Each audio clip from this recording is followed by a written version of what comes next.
You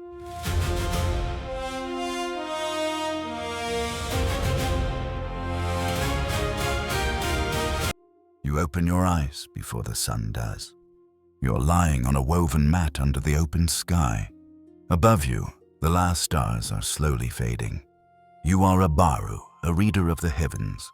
You live in the great city of Babylon. The year is somewhere in the 6th century before our era.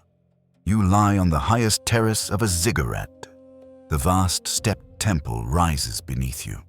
The air at this height is cool and clear. A thin wool blanket covers your legs. You sit up slowly and rub your tired eyes. You have watched the sky for most of the night. A clay tablet rests on the stone beside you. Tiny marks cover its surface in neat rows. They record the movements of the planets. You made them with a sharpened reed stylus. You set the tablet carefully into a basket. You rise and stretch your stiff shoulders. You're a man in your 40s, lean and calm. Your dark beard is streaked with early gray. You wrap a long woolen robe around your body. A wide woven sash holds it at your waist. You slip your feet into worn leather sandals. You walk to the edge of the high terrace. The city of Babylon spreads out far below. Flat rooftops stretch toward the great river. The Euphrates shines like a ribbon of silver. Date palms line the canals between the houses. Smoke begins to rise from the morning fires. The mighty walls circle the whole city. They are wide enough to drive a chariot upon. To the north, you see a great blue gate.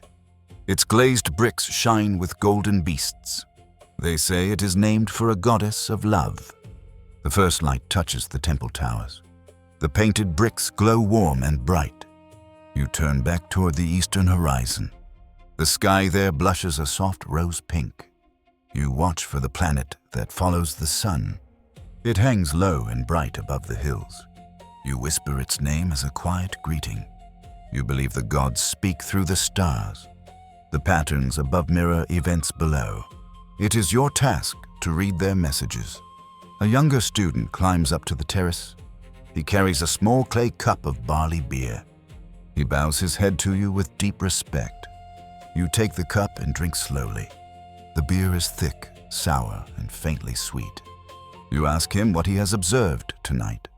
He speaks of the moon and its slow journey. You correct one small error in his counting. He nods and writes the change on his tablet. Together you watch the sky grow pale. The stars vanish one by one into the blue. You descend the long ramp of the ziggurat. Each level is painted a different color. Your sandals echo softly on the warm bricks. At the base, priests are already gathering. They prepare the morning offerings of grain. The smell of incense drifts through the air. You bow toward the inner shrine of the temple. Then you walk out into the waking city. The streets are narrow, dusty, and busy. Merchants open their stalls along the way. You pass baskets of figs, dates, and grain.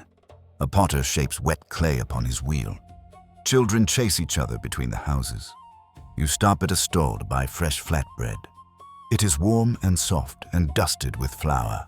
You eat it slowly as you continue walking. You reach a quiet house near the river. Inside, the air is cool and dim and still. Shelves line the walls from floor to ceiling. They are filled with hundreds of clay tablets. This is a house of learning and of records. You sit on a low stool at a wooden table. You take out your tablet from last night.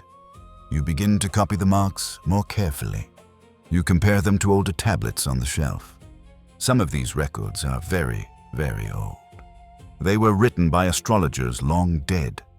You search for patterns across the years. The planets return to the same places in time. You note an eclipse that may come soon.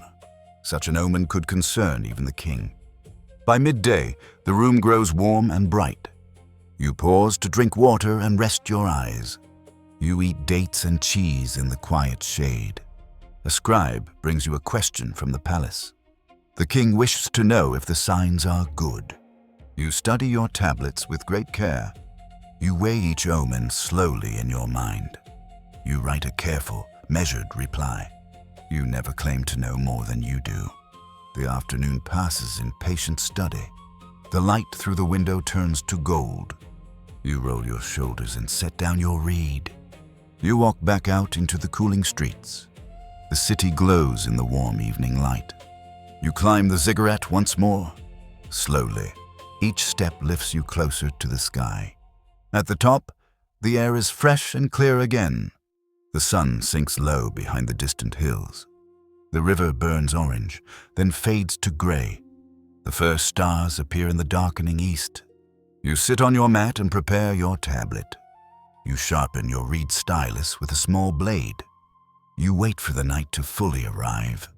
One by one, the familiar stars return. You greet them like old and trusted friends. The bright planet rises again in the east. You begin to mark its place upon the clay. The whole sky wheels slowly above you. You feel small beneath its endless turning. Yet you feel part of something very old. Your eyes grow heavy as the night deepens.